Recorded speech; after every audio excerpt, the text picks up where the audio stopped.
Hi everyone, welcome back to the channel. Today we are unboxing what I'm calling my final planner for 2026. I reserve the right to change my mind and order something else, but as it currently stands, this is my final planner for my 2026 lineup. It's, I think, ironically the first planner that I ordered, but it was a pre-order, and so has been the final one to arrive. It literally got here just a couple of days ago. It's the Wonderland 222 planner. I have debated buying one of these planners for many years.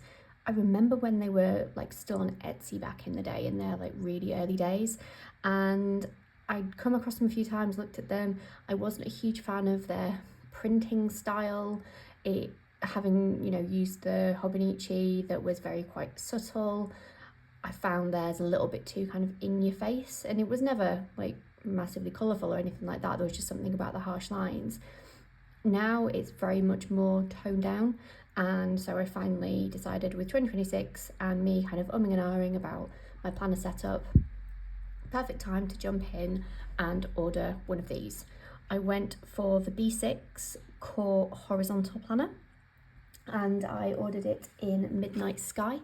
It was £34 plus postage, and yeah, like I say, I pre-ordered this back in August, September, back in whenever, and have been waiting for it to arrive, and finally arrived. So yeah, there's two colours available. There's a fuchsia one and this one. There's quite a few different options on the Wonderland 222 website. I was definitely having a bit of an itch for B6. If you saw my Sterling Ink unboxing, you will have seen that I ordered a B6 in that as well. So yeah, no surprise that I went for this. I think I talked in my Hobonichi wishlist video about my love of B6 and how it makes me sad that you can't get Hobonichi in B6, and I thought I may as well put my money where my mouth is this year and actually get something in B6 to see if actually it is the right size for me. I've talked about weeks being a little bit too small as an everyday planner, A5 too big, so in theory B6 should be the perfect size. So between this and or the Sterling Ink B6, hopefully this year I should find out for definite, is that my perfect planner size for my everyday planner. Back to this. So yeah, it took a few weeks to come in. The delivery was very quick.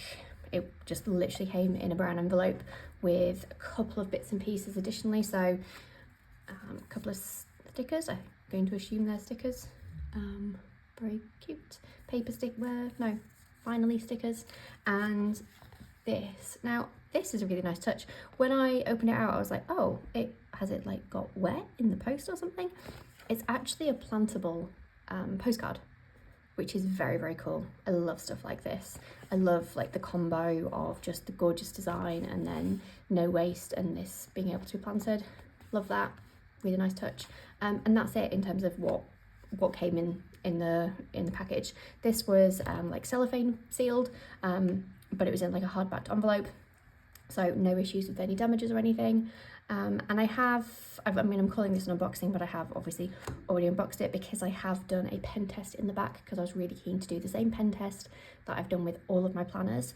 Because the big thing with this as well is it's a proprietary paper that they have in the planners. So it's white 52 GSM. They don't call out that it's specifically Tomoe River paper or anything like that. They just say it's fountain pen friendly, but that it's coated, and so sometimes wetter inks can take a while to dry. So I was also really intrigued to try this with the whole paper thing of last year and Hobonichi and the Sanzen paper. So I thought, something different to try that didn't have Tomoe River. Thought it was probably another good reason to finally push the button on this. So I think I've kind of covered the main kind of, I guess, selling points of this in terms of why I selected it. It did say that it's got lay flat binding. Having done a little flick through, I'm gonna say it's one of those kind of lay flat binding that takes a bit of work. It's not like I think the Sterling Ink definitely felt a little bit easier on opening in comparison to this, but that might be something that I might need to revisit after a few months of using this, as to, is it truly lay flat? But yeah, main selling points of the planner covered, so I guess we'll go into the actual planner itself. And so you just get a few kind of intro pages. and I haven't scanned that QR code, so I don't know where it goes. Now, it does say that it's white paper. I don't think that's true. It looks like it's picking up a bit whiter on the page, on the camera, than I would say it necessarily is in real life. Let me just grab a Hobonichi. Okay, bit of a comparison here. This is very quickly done. I would say that the Hobonichi is, so this is the Avec, yeah, no, yes, Avec original. You can see there's a slight difference in the paper. This one is definitely a bit more white. It's not super cream like the Weeks, but it definitely does just have a little bit of a hint of, I guess, off-whiteness to it. Doesn't bother me, but probably worth noting because it does definitely specify on the website white paper. Okay, kicking off into what's actually the guts of the planner. So opening out, you have first couple of pages, key and index pages, and then you go straight into, after a couple of index pages, you go straight into 4-year at a glance. I think I've mentioned on videos before, I don't really use this kind of spread. It purely is handy for kind of checking a forward date on something, but then given I've got that on my PC in front of me, I don't really use spreads like, well, not that there's much functional use, but yeah, I don't fall over myself trying to use this each year. I guess it's a nice to have, but not a necessity for me. You then go into what I do use every year though in all of my planners, which is another kind of year at a glance, but with gaps for each day. It's not grid on the main bit, it's only grid along the bottom, so you wouldn't be able to use this like I use like the Hobonichi one for like habit tracking, because it's not got the lines. You'd have to draw all of those in, but for like word of the day or exercise steps, things like that, that would be really good. And then you do have obviously this along the bottom as well. Next you go into some quarterly planning pages. So these are similar-ish to the Sterling Ink ones, but these are a lot less goal planning focused, so you've got a lot more freedom because it is literally just kind of a calendar overview and some notes boxes, so you've got a lot more freedom to kind of use what you want these pages for, whereas like say the Sterling Ink ones are a little bit more focused to actual goal planning. You can pretty much do whatever you want here. The one thing that I am noticing though as I flick through the pages, that some of the elements of what I talked about around the design being quite heavy almost, you can see quite a lot of it through the pages, and I feel like there's a lot more visibility of previous pages than I've probably seen in say Hobonichi or Sterling Ink. Probably something that won't bother me once I start writing things in pages, but I am looking at it now thinking that's quite busy for my brain because it's not blank boxes, it's stuff behind it, and yeah, I'm not sure that will be everybody's cup of tea. One thing as well on here is, as I'm looking at it, these boxes aren't grid, and I do like a grid. I like lines. I can't draw in a straight line, write in a straight line, so having these boxes blank, again, I'm not sure how I'll fare with that. These are only like minimal things that I'm noticing as I'm flicking through. They're not deal breakers, but something definitely to call out if you're similar to me and it might be a deal breaker for you. But you get 4 quarterly planning layouts for the year, and then you go into some tracker pages. So they like blank note page and then going into full year's worth of trackers. So if you're a habit tracker like me, this is great. You don't have to set anything up specifically. It's all there. It's a really strong design actually. You've got space for quite a lot, to be honest. You can track to your heart's content. I like how it's got the 2 lines to 1. So if you've got something that you do say twice a day, that works out like that is perfectly set up for that. And then you've got more spare bits at the bottom, and you just have full year's worth in here. And then you go into, so again, there's quite a few kind of spare notes pages I found, so when something doesn't like land right, there's just then that spares notes page, which is always handy to have in a planner, and then it means that everything starts on the same side, effectively, side of the page. So you go into a overview first, which is just pretty much a blank page to do with as you wish. It has got some which probably just make out on camera, kind of just some boxes there, and then there's like a header line here, and then the rest of it, and then that's kind of 2 columns, and then blank. It's very, very minimal, so it's minimal enough that you don't have to follow it, but it does give you a little bit of structure if you do have a certain way of setting up your month. If you have, you know, 4 main goals, or you know, some people like to do like music of the month, film of the month, whatever it is. There's some structure there for you to play around with, but it's not so structured that you absolutely have to follow it. You can cover that up very, very easily just by writing over it, and you would never know. Then have the month itself. So thankfully this is grid, it's not blank. Left hand bar, very similar to Hobonichi, and then just the days. Minimal bits, there's the week numbers, and then there's some holidays in here, and moon phases, and that's it. Very nice, very simple. Like the grey tones, not massively in your face. I like having this kind of bar on the top that's gridded that you can use. So, you know, if there's all day events or if there's birthdays, you've got like a perfect place for some of that stuff, and you're not eating into the actual kind of planning box per se. So big fan of these. Not necessarily as much of a fan of this. I like having the full sidebar down here, so if this becomes my main planner for next year, I'm going to have to rethink how I plan, just because I use this sidebar to plan the tasks for that week as part of setting up the month, and then when I do my weekly setup, I refer to this for some of the more kind of monthly tasks, or, you know, if there's a birthday here, I'll write in here to buy the birthday present, for example. So this kind of prohibits that, which is a bit of a shame, because it's that yearly overview bit that I don't really use anyway. But yeah, so monthly and then into the weekly. So a cool thing about this planner, and one that I don't think I've come across in a while now in terms of planner I've actually used, it has everything by month together. So rather than having all your monthlies together and all your weeklies together, this actually goes straight from one to the other, which I think is really handy. You don't have to go flicking back through loads and loads of pages to refer back to your monthly. It's literally right there at the start of the weeks. And I think that's, yeah, I think you can argue it either way. I think a lot of people will be very one way or the other.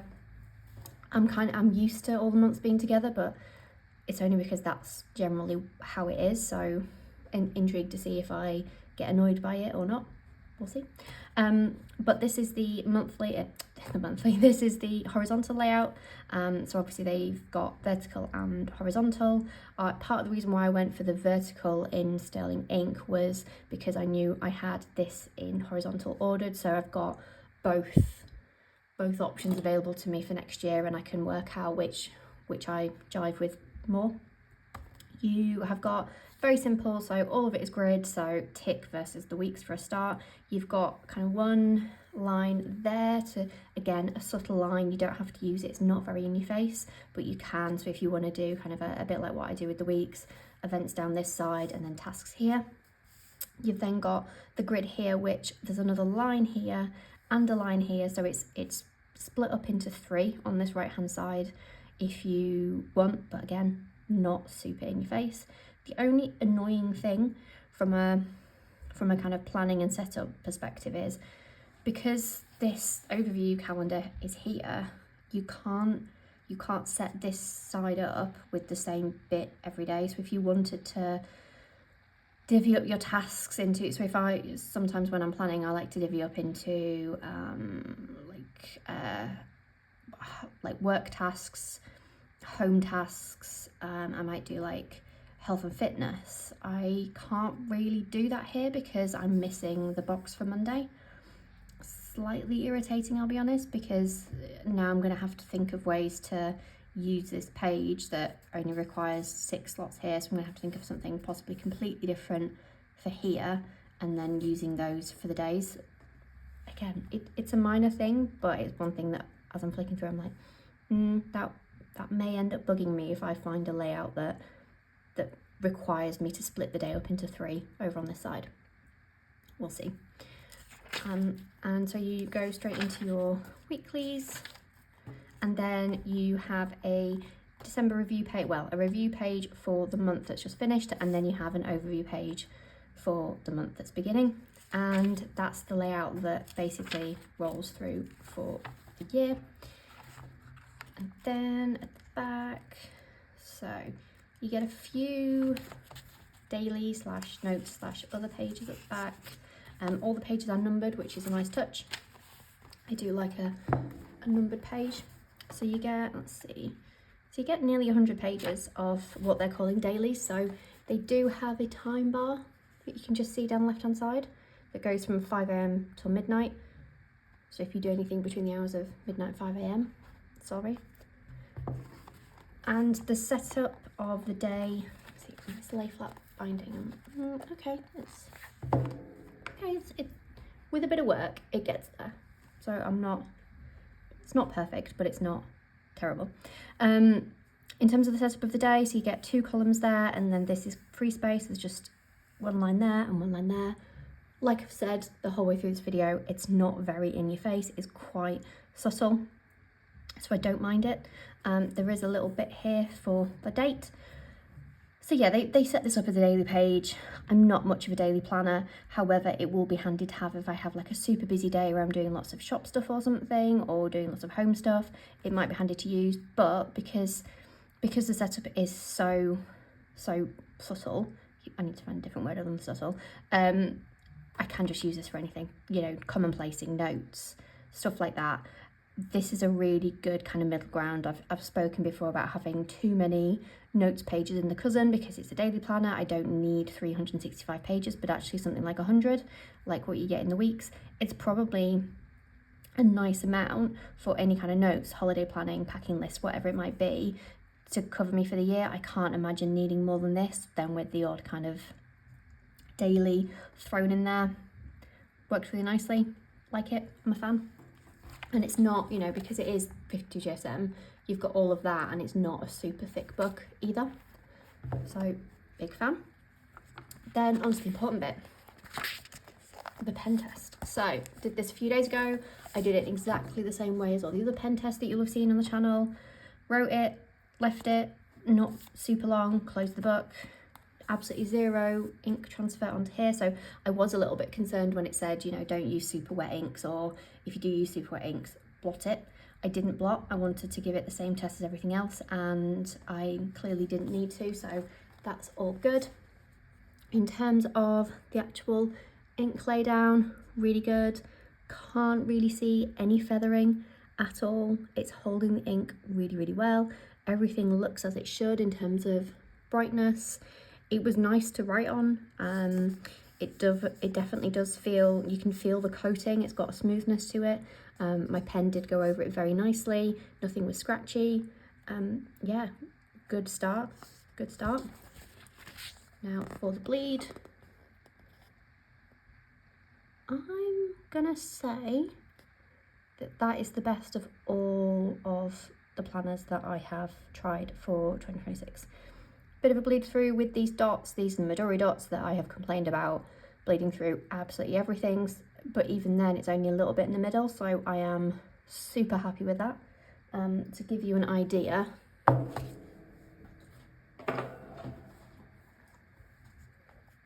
that's the bleed through on a ledge term. That's the back of the dots.